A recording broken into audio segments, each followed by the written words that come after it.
নমস্কাৰ আপোনালোক সকলোকে স্বাগতম জনাইছো মোৰ চেনেলৰ অন্য এটা ভিডিঅ'লৈ। আজিৰ ভিডিঅ'টোত হ'বলগীয়া সকলো পৰীক্ষাৰ বাবে কেইটামান অতি গুৰুত্বপূৰ্ণ প্ৰশ্ন উত্তৰ লৈ আহিছো। গতিকে বলকচোন ভিডিঅ'টো আৰম্ভ কৰোঁ।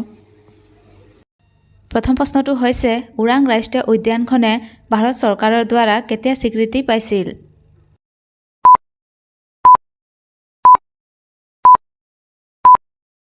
উত্তৰটো হৈছে অপশ্যন গ 1999 চনত ওৰাং ৰাষ্ট্ৰীয় উদ্যানখনে স্বীকৃতি পাইছিল। 2 নম্বৰ প্ৰশ্নটো হৈছে কাজিৰঙা ৰাষ্ট্ৰীয় উদ্যানখনৰ মুঠ মাটিকালি কিমান?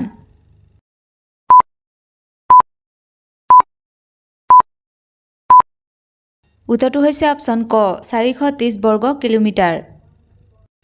3 নম্বৰ প্ৰশ্নটো হৈছে সোণাই ৰূপাই অভয়াৰণ্যখন ক'ত অৱস্থিত?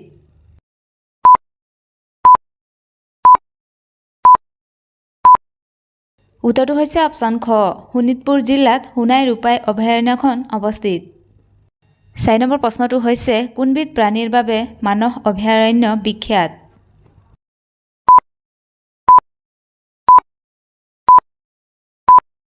শুদ্ধ উত্তৰটো হৈছে অপশ্যন গ বাঘৰ বাবে বিখ্যাত। 5 নম্বৰ প্ৰশ্নটো হৈছে পবিতৰা অভয়াৰণ্য কিমান চনত ৰাষ্ট্ৰীয় স্বীকৃতি লাভ কৰিছিল?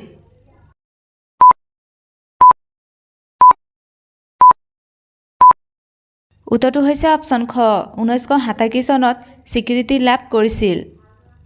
6 নম্বৰ প্ৰশ্নটো হৈছে মানস ৰাষ্ট্ৰীয় উদ্যানে কিমান চনত ৰাষ্ট্ৰীয় স্বীকৃতি লাভ কৰিছিল?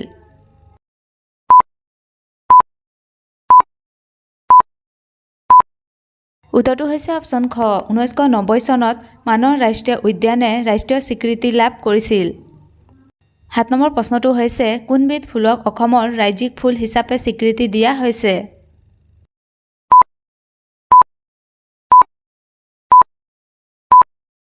শুদ্ধ উত্তৰটো হৈছে অপশ্যন ঘ কপৌফুলক অসমৰ ৰাজ্যিক ফুল হিচাপে স্বীকৃতি দিয়া হৈছে। 8 নম্বৰ প্ৰশ্নটো হৈছে মানস ৰাষ্ট্ৰীয় উদ্যানৰ মুঠ মাটিকালি কিমান?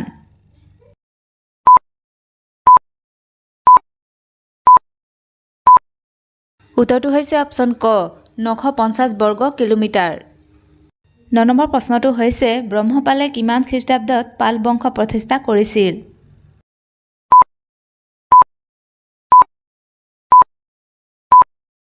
উত্তৰটো হৈছে অপশ্যন গ 990 চনত ব্ৰহ্মপালে পাল বংশ প্ৰতিষ্ঠা কৰিছিল। 10 নম্বৰ প্ৰশ্নটো হৈছে আলাউদ্দিন হুছেইন শ্বাহে কিমান খ্ৰীষ্টাব্দত কমতাপুৰ আক্ৰমণ কৰিছিল?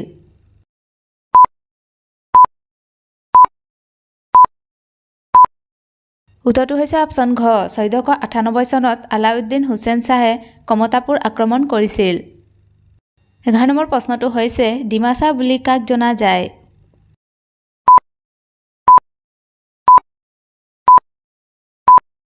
শুদ্ধ উত্তৰটো হৈছে অপশ্যন খ কছাৰীসকলক ডিমাছা বুলি জনা যায়।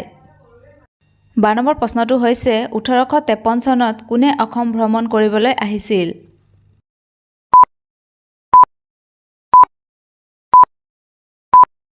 উত্তৰটো হৈছে অপশ্যন খ মুফত মিলছে 1853 চনত অসম ভ্ৰমণ কৰিবলৈ আহিছিল। 13 নম্বৰ প্ৰশ্নটো হৈছে কোনজন মণিৰাম দেৱানৰ বিশ্বাসী বন্ধু আছিল?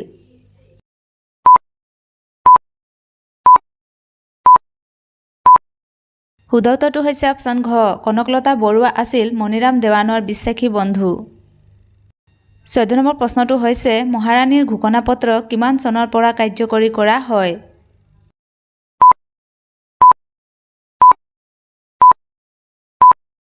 উত্তৰটো হৈছে অপশ্যন খ 1858 চনত মহাৰাণীৰ ঘোষণাপত্ৰ কাৰ্যকৰী কৰা হয়।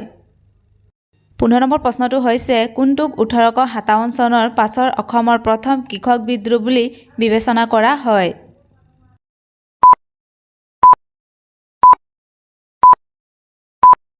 উত্তৰটো হৈছে অপশ্যন ক ফুলগুৰি বিদ্ৰোহক 1857 চনৰ পাছৰ অসমৰ প্ৰথম কৃষক বিদ্ৰোহ বুলি বিবেচনা কৰা হয়। 16 নম্বৰ প্ৰশ্নটো হৈছে কিমান চনত মহাত্মা গান্ধীয়ে পোন প্ৰথমবাৰৰ বাবে অসমলৈ আহিছিল?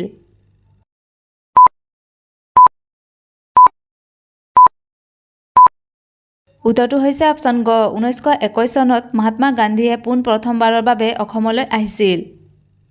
17 নম্বৰ প্ৰশ্নটো হৈছে কোন আছিল 1921 চনত গঠিত অসম প্ৰদেশ কংগ্ৰেছ কমিটিৰ প্ৰথম সভাপতি?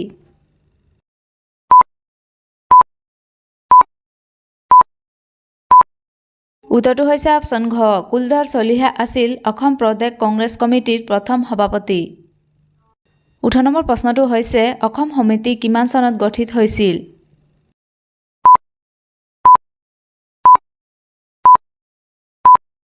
উত্তৰটো হৈছে অপশ্যন ঘ 1903 চনত অসম সমিতি গঠিত হৈছিল 19 নম্বৰ প্ৰশ্নটো হৈছে আসাম এছ'চিয়েশ্যনৰ প্ৰথম সভাপতি কোন আছিল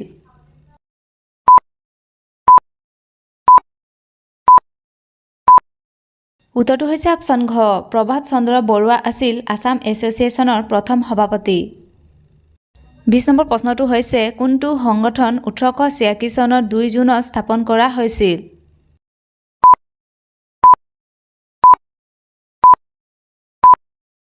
উত্তৰটো হৈছে অপশ্যন খ যোৰহাট সাৰ্বজনীন সভা স্থাপন কৰা হৈছিল 21 নম্বৰ প্ৰশ্নটো হৈছে আহোম সভা কিমান চনত গঠন কৰা হৈছিল